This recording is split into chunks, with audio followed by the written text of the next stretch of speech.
The United States has come up with quite a cruel and draconian spirited ruling there, which almost pushes international students who aren't taking in-person classes, who are taking online only classes, to go back home. Literally asking them to leave the country if they aren't attending universities. All this amid a pandemic. US is the worst affected country across the globe of coronavirus, and here's President Donald Trump that insists that universities must open up, students must start going to classes in person. We have our guest joining us to tell us a little more. We have Mansi, Mansi is an MBA student with MIT, Massachusetts Institute of Technology. We also have Hemant Bharata Chakravarti joining us from California. He is a BA at Harvard University. We also have Sudhanshu Kaushik from New York, who is a student himself at the New York University. He's also the Executive Director, North American Association of Indian Students. We also have Poonam Butcher, who is an immigration lawyer, to tell us the modalities of what exactly, what's the kind of pressure that universities are putting up on the US government on ICE. I'll start with Poonam. Poonam, take us through this draconian rule, as it's called, by international students. A large Indian community here being affected. Now they stand at risk of being deported if they aren't going to classes in person. All this comes even as there are close to 2 lakh deaths owing to coronavirus in the United States. So, Nabila, it's absolutely a draconian rule that has come down. And the timing of it has been extremely significant, given the fact that a lot of the colleges have spent months trying to figure out how to open up in the fall semester and how to create some kind of hybrid. Back in March, the ICE came out and said that it was okay for students to stay if they were studying online. While most of the colleges are supposed to open the end of August, early September, we have a rule that has come down that has basically said that if F1 students are taking courses completely online, or a school like Harvard or MIT decides to do a program completely online, that the students coming in from abroad, like for instance India, will not be allowed to get an F1 visa, and those who are currently in the country will not be able to stay here on an F1 visa and will have to travel back. Now, the draconian measures of this for first-year students, second, third, fourth-year students, many students have set up leases. The college process is an 8-month process that happens prior to admission. So it's not that easy for students to transfer. We have the issue that those students coming from abroad can't automatically go to colleges back in their home countries. Some have circumstances where they cannot attend colleges in those foreign countries. Absolutely. We have issues that students have leases, they've rented out apartments, they'll need to break their lease. But I think the most draconian measure of all is the fact that we're in a country right now where the coronavirus rates are increasing, and yet we're being told that even if the schools start with a hybrid measure, if in October or November all of a sudden they go to an online program, these students are going to have to travel back to their home country, putting them at risk, putting faculty at risk. And I think it's obviously a political move to try and get the colleges to reopen. Yeah, it's almost like the government is arm twisting universities to open up, trying to spread the narrative that all's fine, all's not okay. The situation is worsening in the United States. Poonam, stay with us. Let me cut across to Mansi, joining us from Boston. She's from MIT. MIT, one of the first universities there that sued ICE. Mansi, how does this really put you at risk, and do you fear for your future here?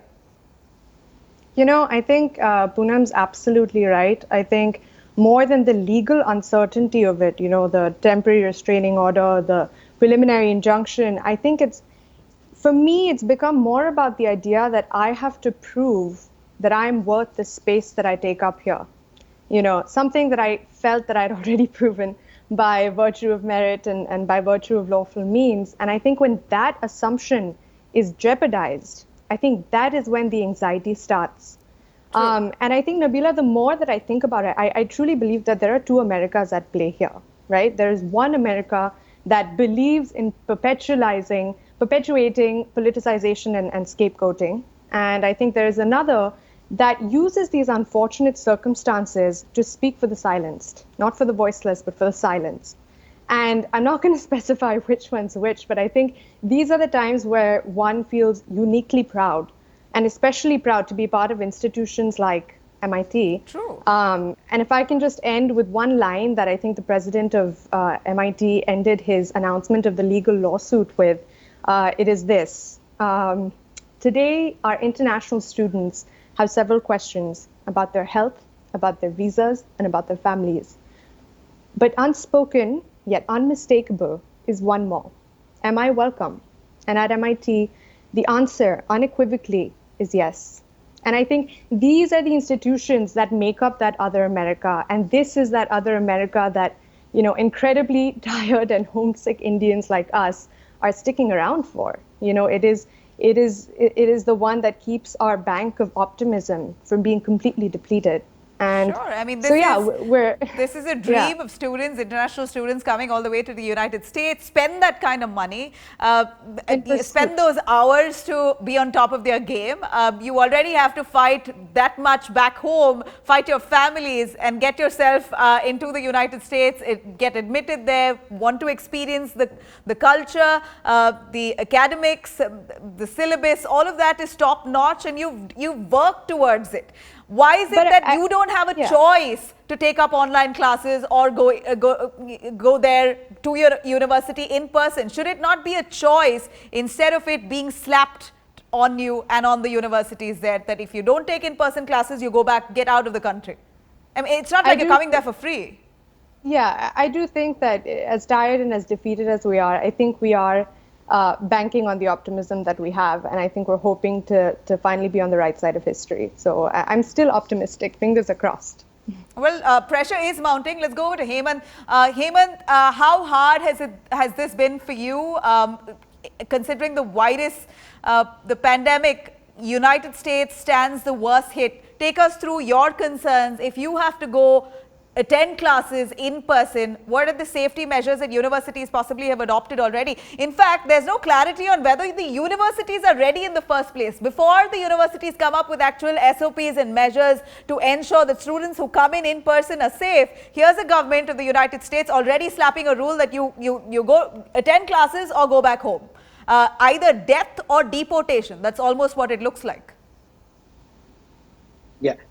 Thank you, Nabila. No, it's a very important point you highlight. One of the most important problems with this is that it takes away a tremendous amount of flexibility from international students as well as universities. From universities, because they really cannot, it really limits their ability to engage with the pandemic and its public health concerns in a more interactive manner. So around September, October, or November, if we realize that the cases are actually going too high and that universities are becoming a spot for community transmission, it now becomes a kind of place where universities have to ask the question, do we want to go online and create the risk of deportation for all our international students, or do we just assume the public health risks, which I think is a very tenuous place to put anyone in.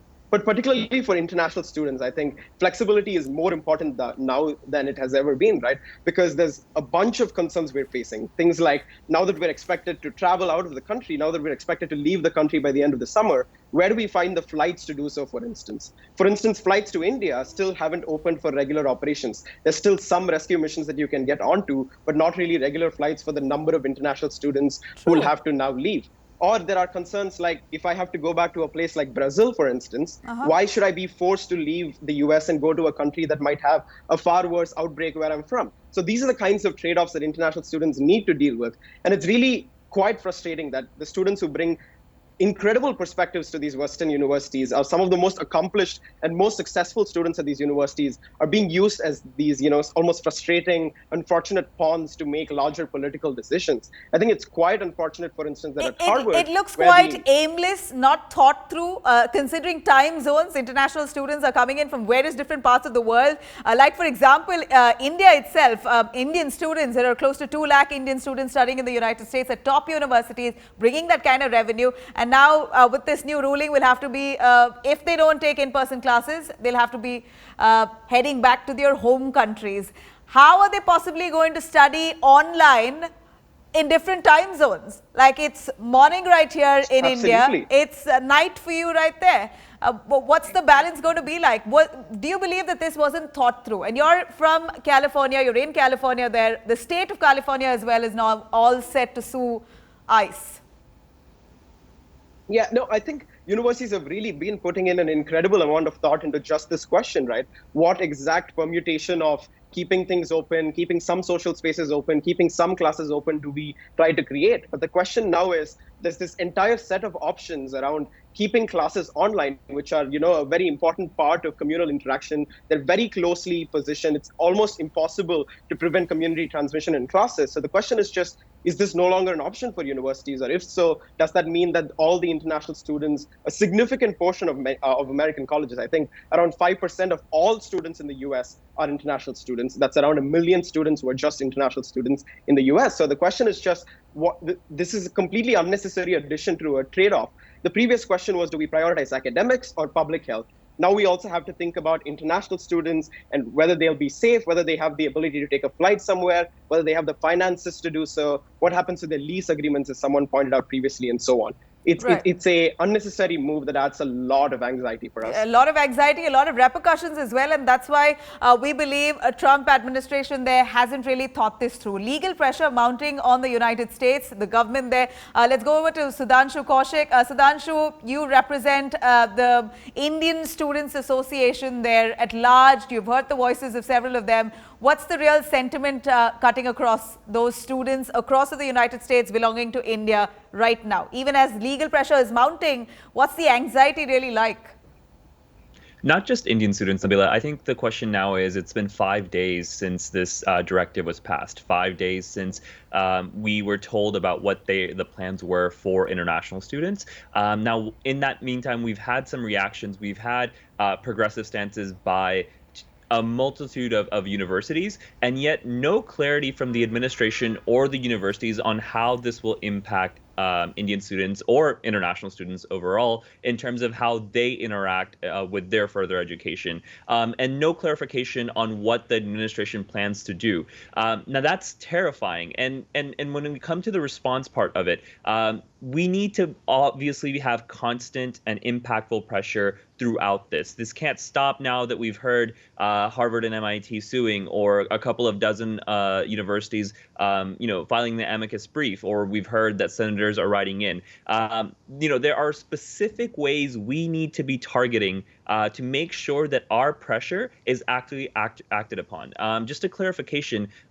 This is not a legislative issue. So when these senators and these representatives you're calling them, they can't do much. And in fact, they're telling the people that are calling them that please go directly to the administration. So what is that, and where does that leave organizations like NAAIS or other people who are watching this and really want to help out? There are two ways that you can apply constant communication. One is to make sure that the universities overall all either take part of the lawsuit by filing an amicus brief or sue themselves, and doing that so that the administration can feel constant pressure. And we at NAAIS, if you go to NAAIS.org/petition, there's a automatic template that you can send to university officials, whether you're an alum, whether you're a parent of a student or a student themselves, and ask them to. The second, and most importantly, something that the Indian media won't talk about, Nabila, is that immigration, the nature of immigration services, is a dialogue, right? It's not just one country, it's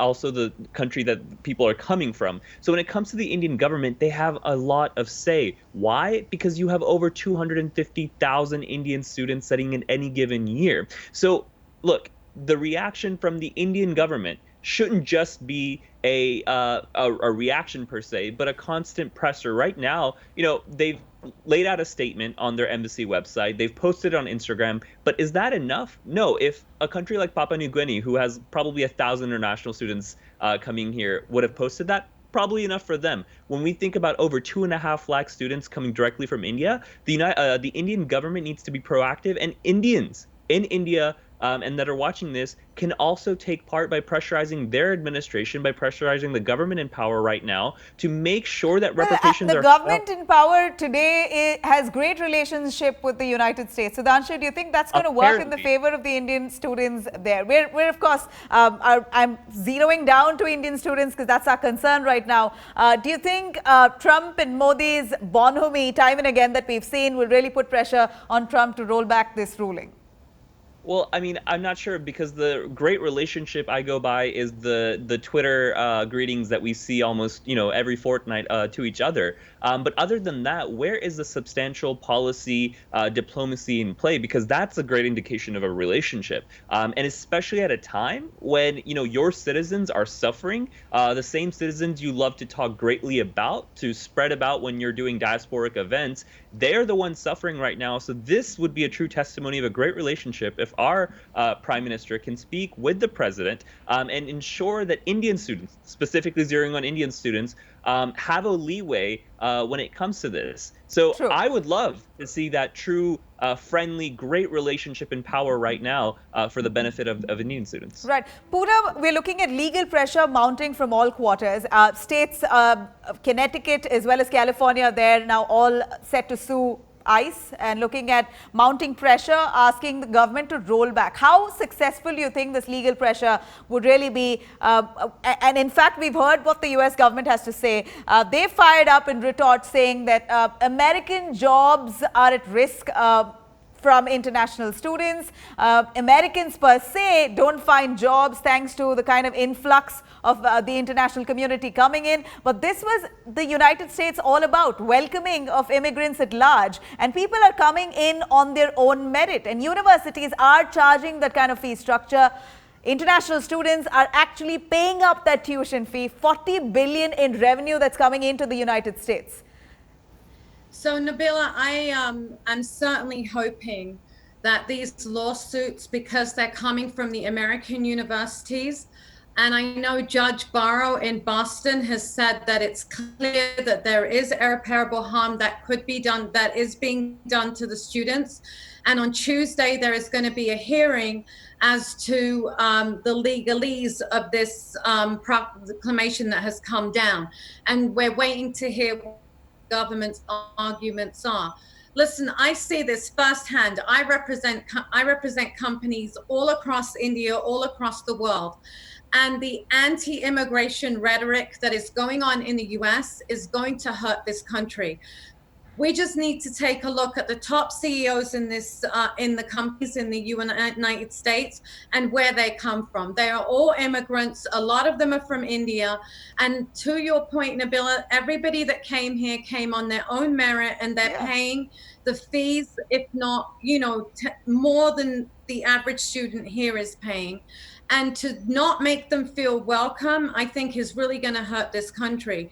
And to the gentleman's point that brought up the relationship between India and the United States, that is a question I have thought about every single day, that considering the relationships are good, what is the Indian government doing to put pressure on the United States, given the fact, not just the students, and I actually disagree. I think this was very well thought out by the Trump administration. We just need to see the proclamation that came out in June for the H-1Bs. Where I've got families that are separated and stuck because people went to visit their families in India and they are now stuck and they cannot enter the country. And exactly 4 weeks later, right before the programs for students are about to start, we have this that has come down. So I think it's a very well thought out plan. And I'm very happy to see that the universities are rallying against the students and fighting for the students to make sure that they can try and stay. And I'm really hoping that this will be successful, because there is no question there is irreparable harm that is done to the universities and that is done to the students. And you cannot expect universities that have spent months trying to put a program together to have 6 days and determine to the Trump administration whether they're going to go online or not. It's absolutely absurd. Absolutely. Poonam, let me cut across to Mansi. Mansi, I'd like to ask you, is MIT prepared to have students coming in for in-person classes? Have they set some SOPs in place, some guidelines that have been given out? It appears that universities were taken aback. They were shocked when a ruling like this came because it was decided, and why should they be forced to decide right in the mid of a pandemic while cases are increasing like rapid fire? We're looking at the Trump government suddenly announcing that universities will have to take in-person classes or send their international students back home. That's also going to deter that many international students to come into the United States the following year. Here we're looking at a very negative sentiment going out. In no way, by no means, is it really going to be helping the United States in terms of their economy. As per Trump's perspective, he wants to build the economy, earn that kind of revenue, but here it appears completely counterproductive. Is MIT prepared to hold in-person classes in the university? Yeah, I think that's a completely fair concern, and I think it is something that was shared by the student-wide community. The reason why I think I'm a little more optimistic is because we have been getting constant communication almost on a weekly basis from the school regarding the plans going forward, the developments being made both in the government and on a policy level within MIT. Just now, we've been receiving some great news, and I've classmates who have gone for pilot classes that kind of model the hybrid format that we'll be following hopefully in the fall. And it's something along the lines of 25 people per classroom, no more than 50 people cohorts, which are originally supposed to be about 90 people cohorts. Even the online matched with the in-person model is supposed to be a seamless process according to the people who have gone for the pilot classes. I wasn't one of them, but I've only heard raving reviews about how it was so smooth that it was almost premeditated. So that has been set in place. But now the hope is that it follows through, right? I mean, the legal uncertainty of it and what's going to happen tomorrow is always something that keeps us on the edge of our seat. Right. And I jokingly tell people back in India that every time I wake up in the morning, the world is changing in some capacity. Yeah. So let's. And we're just hoping the world governments are more sensitive to this emotion, right? They're fighting their own battle, no doubt. Exactly. The pressure is on the government, but nonetheless, we're the people who vote. You're the people who pay. Hemant, is Harvard ready to have in-person classes? On a quick note as I wrap. Yeah, so there was a petition circulated among students asking Harvard to switch to a hybrid model until the suit with ICE is resolved. But I think so far the university stance has been that they've really they've really consulted with all the experts and decided that the public health risks are too high. So I think they're maintaining that they will have to have an online program and that they're trying to find other solutions in terms of dealing with the ICE notification. Right. Excellent. All right. Poonam, as I come to a close here, your last thoughts on what can students really do to ensure that their fears are allayed currently at this moment? Any do's and don'ts for international students, particularly from India? I'm going to say this, that I think students in the United States need to rally up with organizations and file amicus briefs.